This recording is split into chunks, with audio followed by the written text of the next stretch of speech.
In this video, I'm going to show you how to control the borders of your table in Canva. So maybe you don't want the column lines over here, or maybe you want to remove the row lines, but keep everything else visible. And yeah, we're going to learn this in this video. So go ahead and select your table.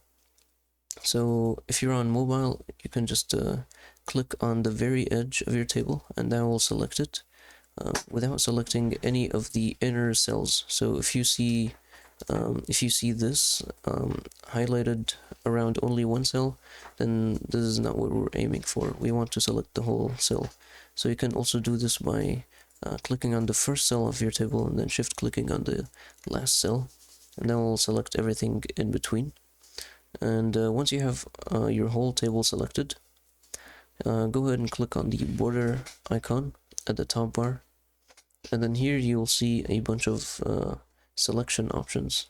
So maybe you only want to affect the outer borders, which are these borders on the table.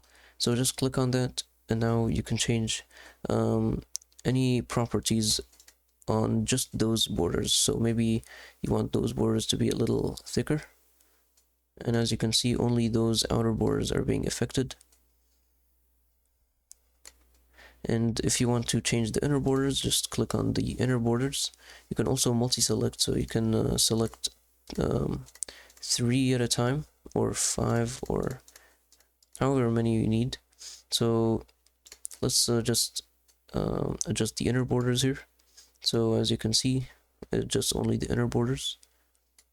And if you want to remove all the column lines, then just select this one, which says vertical inner borders, which is the last one at the middle. So select this one, and then you can completely remove these lines by just clicking on the cross icon here. So click on that, and as you can see, the lines are now gone, and this actually looks like a nice design for a table. And yeah, that's about it. You can do anything you want with these, and you can make your table look better. But that's it for the video, and if you found this helpful, please don't forget to like and subscribe.